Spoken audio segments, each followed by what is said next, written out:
تو عبداللہ بن مبارک فرماتے ہیں فرض حج کر لیا, نفل کرنے جا رہا تھا, 300 دینار پاس تھے, میں پہنچ گیا کوفے تک, وہاں سے جا کر کے کچھ سامان خریدنا تھا, احرام خریدنا تھا, ضرورت کی چیزیں, دوست بھی ساتھ تھے.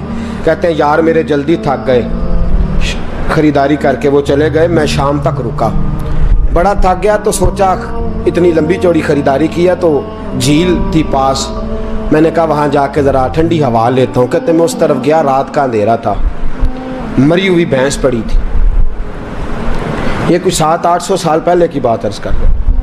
کہتے ہیں مری ہوئی بھینس پڑی تھی, ایک عورت کالے برقعے میں نقاب پوش آئی اور اس بی بی نے مری ہوئی بھینس کا خنجر سے گوشت کاٹا, تھیلے میں ڈالا اور دوڑی. کہتے ہیں میرے ذہن کے اندر خیال آیا کہ بی بی کوئی ہوٹل چلاتی ہے اور مردہ جانور کا گوشت لوگوں کو کھلاتی ہے, ویسے تو جاسوسی منع ہے, اس نیت سے کہ مسلمانوں کو بچاؤں اس کے پیچھے ہو لیا.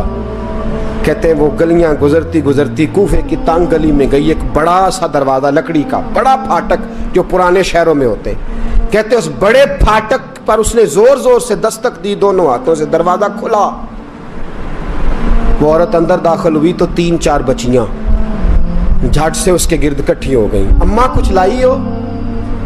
تو رونے لگی, کہنے لگی میں کچھ نہیں لا سکی. کہنے لگی یہ مردہ جانور کا گوشت ہے, اور حضور نے فرمایا جب مرنے لگو تو مردار کھا کے بھی جان بچا لو. اب میں دیکھتی ہوں تم سے کھڑا نہیں ہوا جاتا, نہ کھاؤ گی تو گر پڑو گی, یہ مردہ ہی ہے پکا لو. کہتے ہیں اگلے لفظ اس عورت نے کہے تو میں باہر کھڑا چیخنے لگا. وہ کہنے لگی ہم سید زادیاں ہیں, صدقہ زکوٰۃ کھا نہیں سکتی, پر سب روگاں دا روگ محمد, جس دا نام غریبی, کنڈ ولا کے لنگ جاندے سب دوست یار قریبی, سید ہیں, صدقہ زکوٰۃ یہ مردار کھا کے گزارا کرو. کہتے ہیں پھر اس عورت نے 4 بیٹیوں کو سینے سے لگایا, کہنے لگی تمہارا باپ زندہ ہوتا تو یہ دن نہ, سید بھی اور یتیم بھی اور مسکین بھی. پھر وہ روئیں. حضرت عبداللہ بن مبارک کہتے ہیں زور زور سے دروازے پہ دستک دی, بی بی باہر آئی, کون ہے؟ تو میں نے کہا میں عبداللہ بن مبارک ہوں, محدث ہوں, زمانہ مجھے جانتا ہے, میرے شاگردوں کی لسٹ بڑی لمبی ہے. کہنے لگی اچھا تو؟ کہنے لگا یہ 300 دینار ہیں, تو مہربانی کرے تو رکھ لے, چلے اپنا کام کریں ہم جانے ہمارا. کہتے میں نے زمین پہ گھٹنے ٹیک کے نا تو سیدزادی کے آگے ہاتھ باندھ دیے. میں نے کہا میں نوکر ہوں, تم اولاد ہو, میں خادم ہوں, تم نسل ہو, مہربانی کرو, مہربانی میرے اوپر مہربانی, پیسے رکھ لو. کہتے ہیں میں نے وہ پیسے دیے, میں واپس لوٹا. یار کہنے لگے چل, میں نے کہا نہیں میں نے نہیں حج کرنا. کہنے لگے کوئی نیا پلاٹ لینے کا پروگرام بن گیا, کوئی نئی انویسٹمنٹ, لوگ تانے دیتے ہیں نا, پر جے کر یار دے نام دا ملے میڑا, ان چولی پا لئیے پنجے سٹیے نا, جے کر یار دے نام دی ملے سولی, جھوٹا جھوٹ لئیے پچھاٹیے نا. کہتے ہیں میں نے کہا یار جیسے تمہاری مرضی سمجھ لو, یہ میرا راز ہے, میں بتاتا نہیں. فرماتے ہیں لوگ حج کرنے چلے گئے, میں وطن آ گیا. 6 ماہ کے بعد قافلے لوٹے. جاگ کے سننا ذرا بات, میرے نبی نے فرمایا تو میرے امتی کی پریشانی دور کر, اللہ کامل حج کا ثواب دے گا. فرمایا میرے حبیب علیہ السلام کی امتی حضرت عبداللہ بن مبارک فرماتے میں آیا حج کر کے, حاجی آئے تو میں بڑی حسرت کے ساتھ, میں گھر میں روتا تھا, سوچتا تھا آج وہ مینا میں ہوں گے, آج وہ مزدلفہ عرفات میں ہوں گے, آج وہ لوگ جمرات کی رمی کر رہے ہوں گے. میں تڑپ کے سوچتا تھا آج در رسول کی حاضری دے رہے ہوں گے. کہتے میں روتا تھا. جب حاجی لوٹے 6 ماہ کے بعد تو حاضری دینے گیا, ملنے گیا, پہلا دروازہ کھولا حاجی صاحب نے, میں نے کہا مبارک ہو. کہتے ہیں میں نے مبارک دی, ذرا سنیے گا.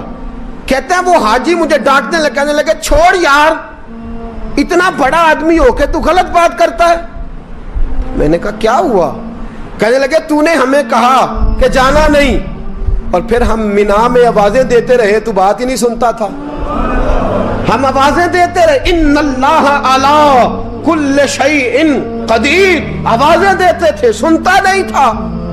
کہتے میں حیران ہوں, میں یار میں تو گیا نہیں. کہنے لگے ہم 11 حاجی جھوٹ بولتے ہیں تو اکیلا سچ بولتا ہے, سب نے دیکھا ہے. کہتے میں پلٹ آیا,